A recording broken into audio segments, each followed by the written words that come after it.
आज हम 12th class के तीसरा चैप्टर करंट इलेक्ट्रिसिटी के ऑब्जेक्टिव को पढ़ेंगे।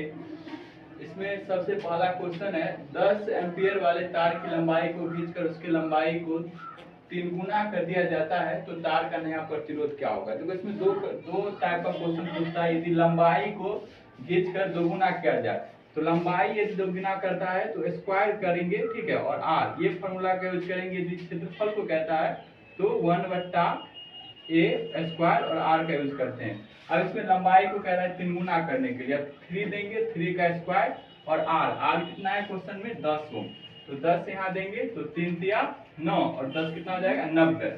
यदि कहेगा क्षेत्रफल को तो ये वाला फॉर्मूला का यूज करेंगे, लंबाई को कहेगा तो ये।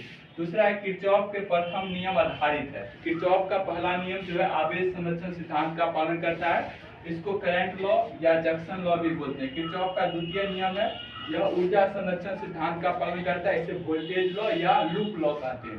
ताप बढ़ने पर चालक का प्रतिरोध घटता है, ताप बढ़ने पर चालक का प्रतिरोध घटता है। यदि चालक रहे तो बढ़ेगा, चालक रहे तो बढ़ेगा। आदर्श वोल्ट मीटर का प्रतिरोध होता है अनंत, आदर्श वोल्ट मीटर का प्रतिरोध अनंत होता है और ए मीटर का प्रतिरोध जो होता है वो शून्य होता है। अब देखो ये सब तीसरा चैप्टर के भौतिक राशि है। जो ऐसा मात्रक है, प्रतिरोधकता का ऐसा मात्रक होता है ओम मीटर, चालकता का ऐसा मात्रक होता है ओम इनवर्स, महो या सीमेंस। विशिष्ट चालकता का मात्रक होता है ओम इनवर्स, मीटर इनवर्स। विद्युत धारा घनत्व का एम्पियर, मीटर इनवर्स -2 और विद्युत ऊर्जा का ऐसा मात्रक होता है इलेक्ट्रॉन वोल्ट या जूल और व्यावसायिक मात्रक होता है किलोवाट घंटा। विद्युत शक्ति का ऐसा मात्रक होता है वाट या जूल सेकंड इनवर्स, व्यावसायिक मात्रक होता है अश्व शक्ति। विद्युत वाहक बल का ऐसा मात्रक होता है वोल्ट, वहीं विद्युत धारा का ऐसा मात्रक होता है एम्पियर या कूलम सेकंड इनवर्स। मोबिलिटी जिसको गतिशीलता बोलते हैं, इसका ऐसा मात्रक होता है वोल्ट सेकंड इनवर्स -1। अनुगमन वेग या पावेग, कोई भी वेग रहे सबका मात्रक होता है मीटर प्रति सेकंड। किसका प्रतिरोधकता सबसे अधिक सबसे कम होता है और चालकता सबसे अधिक होता है तो चांदी का, ठीक है। उसके बाद प्रतिरोधकता का ताप गुणांक जिसको अल्फा सूचित करते हैं, इसका ऐसा मात्रक होता है केल्विन इनवर्स। ताप बढ़ने ताप युग्म यानी थर्मोकपल से प्रवाहित धारा क्या कहलाता है सीवेक प्रभाव। व्हीटस्टोन ब्रिज से क्या मापते हैं तो प्रतिरोध, व्हीटस्टोन ब्रिज से मापते हैं प्रतिरोध। फार्मूला क्या होता है P/Q बराबर R/S। संयोजक तार बनाने में किसका उपयोग किया जाता है तांबा का। मानव शरीर का आदर्श पर प्रतिरोध कितना होता है 10⁴ ओम। अब 10⁴ ओम होता है तो सूक्ष्म शरीर में होता है, कहीं कहीं बिना सूक्ष्म शरीर दिया रहेगा तो 1000 भी दिया रहता है। क्वेश्चन है सेल के विद्युत वाहक बल यानी मापा जाता है कौन सा उपकरण से, विभव मापी से, ठीक है। अगला क्वेश्चन है किरचॉफ का प्रथम नियम कहलाता है, ठीक है, बिंदु नियम भी कहलाता है और धारा नियम करंट लॉ भी कहलाता है। दो सेलों का विद्युत वाहक बल E1 E2 है तथा उसका आंतरिक प्रतिरोध R1 R2 है। समांतर क्रम में जोड़ा जाता है दोनों को, दोनों का विद्युत वाहक E1 E2 और आंतरिक प्रतिरोध R1 R2 है तो विद्युत वाहक बल क्या होता है। ये क्वेश्चन बहुत बार पूछा गया है, ठीक है। E1 R2 plus E2 R2 बट्टा में R1 प्लस R2। विभवांतर यदि शुद्ध मापना होता है तो कौन से विभवांतर का उपयोग करते हैं तो 50 ओम प्रतिरोध वाले विभव मापी का। विभव मापी में दो सेल का ईएमएफ यदि E1 E2 हो, आंतरिक प्रतिरोध R1 R2 हो तो संतुलन बराबर फार्मूला होता है E1/E2 बराबर R1/R2। विद्युत वाहक बल का बीमा होता है mL² T inverse -1 I inverse, I के जगह पर A भी रख सकते हो एम्पियर, ठीक है। एम्पियर घंटा किसका मात्रक है आवेश का, Q बराबर होता है I/T। तो एम्पियर और समय का मात्रक क्या हो गया घंटा, मीटर या घंटा। तो एम्पियर घंटा मात्रक आवेश का, 1 एम्पियर बराबर होता है 1 कूलम/1 सेकंड और 1 प्रतिरोध बराबर होता है 1 वोल्ट/1 एम्पियर। देखो V बराबर होता है IR, ठीक है, तो I बराबर हो जाएगा R बराबर हो जाएगा V/I, ठीक है। अब ध्यान देगा विद्युत क्षेत्र और विद्युत धारा घनत्व प्रतिरोधकता के बीच क्या संबंध है। संबंध जब भी फिजिक्स में पूछता है तो फार्मूला तो E बराबर होता है ρ/J, यानी ρ है प्रतिरोधकता, J है विद्युत धारा घनत्व। ताप बढ़ने पर चालक का प्रतिरोध और प्रतिरोधकता दोनों बढ़ता है और अर्धचालक में घटता है। प्रतिरोधकता का ताप गुणांक किसका ऋणात्मक होता है तो कार्बन का। अनुगमन वेग Vd और विद्युत धारा घनत्व के बीच क्या संबंध है, यानी फार्मूला ही पूछता है। जब भी संबंध फिजिक्स में पूछता है तो Vd बराबर होता है J/R क्यू।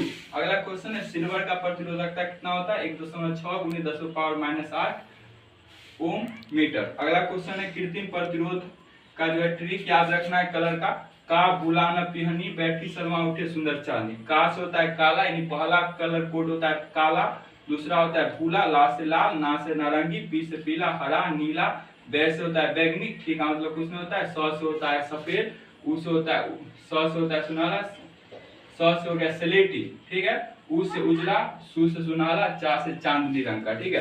तो सबसे पहला रंग काला, दूसरा भूरा, तीसरा नीला, ये ट्रिक याद रखना है। उसके असीवेग प्रभाव का ठीक उल्टा क्या होता है, तो बेल्टियर प्रभाव। अति चालकता का प्रतिरोध 0 होता है और चालकता अनंत होता है। एक कूलम में कितना इलेक्ट्रॉन होता है 6.25 × 10⁻18 इलेक्ट्रॉन। अति चालकता का खोज कौन किया था, कैमरलिंग ऑस 1991 में।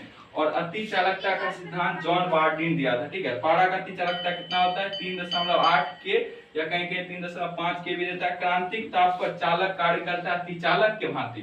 क्रांतिक ताप पर चालक काम करता है अति चालक। यदि अर्ध चालक रहे तो कुचालक हो जाएगा। विशिष्ट चालकता रो बराबर एक फार्मूला होता है J/Q, जहां J होता है, देखो विद्युत चालकता जो सिग्मा बराबर फार्मूला होता है एक J/E, जहां J होता है विद्युत धारा घनत्व, E विद्युत क्षेत्र की तीव्रता, ताप गुणांक अल्फा बराबर फार्मूला होता है R2 - R1/R1 × R2 - R1। आज हम लोग 12th क्लास के जो है तीसरा चैप्टर जो है फिजिक्स का, वो विद्युत धारा के कुछ ऑब्जेक्टिव के बारे में जानेंगे। ये एक तरह से फॉर्मूला है जो आपको ऑब्जेक्टिव में भी काम देगा, न्यूमेरिकल प्रश्न बनाने में भी काम देगा। यदि कोई परिभाषा भूल जाती है तो इसके मदद से भी लिख सकते हैं। ये बहुत सारा जगह पर ये काम देगा आपको, ठीक है। तो ये विद्युत धारा चैप्टर के सब महत्वपूर्ण फॉर्मूला है। पहला है विद्युत धारा घनत्व, इसको J सूचित करते हैं। ये फॉर्मूला होता है विद्युत धारा बट्टे क्षेत्रफल। इसका ऐसा मात्रक होता है एम्पियर मीटर इनवर्स -2। तो ये पहला फॉर्मूला हो गया। दूसरा फॉर्मूला अनुगमन वेग, जिसको बोलते हैं ड्रिफ्ट वेलोसिटी।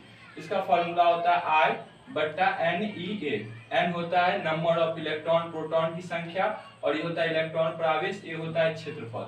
इसके अलावा जो है अनुगमन वेग का एक और फॉर्मूला होता है VD = J/Q। J तो जानी गई विद्युत धारा घनत्व, और Q जो होता है वो विद्युत आवेश। इसके अलावा एक फॉर्मूला होता है VD = EE/M। E होता है विद्युत आवेश, E हो गया विद्युत क्षेत्र का तीव्रता, और T हो गया विषांति काल, M हो गया इलेक्ट्रॉन का द्रव्यमान।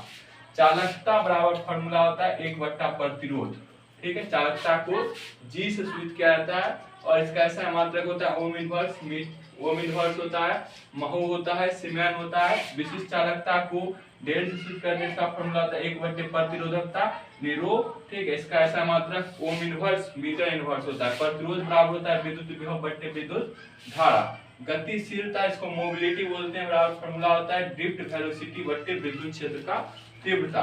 प्रतिरोधकता बराबर फॉर्मूला होता है, प्रतिरोधकता को रो सूचित करते हैं RA/L। इसका ऐसा मात्रक ओम मीटर होता है। विद्युत वाहक बल को सूचित किया जाता है, E बराबर होता है W/Q, यानी कार्य बट्टे आवेश।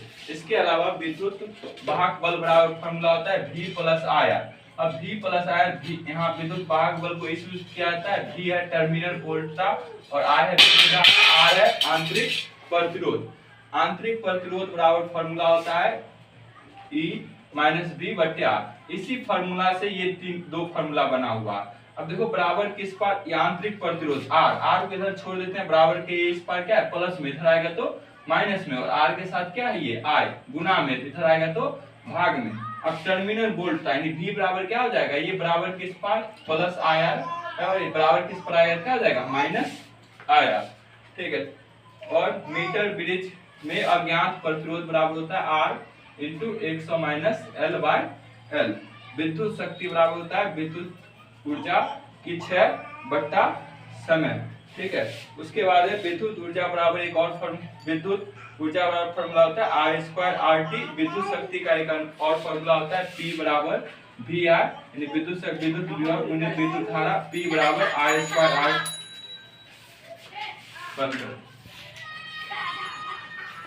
साइकिल वाला आवाज में लोग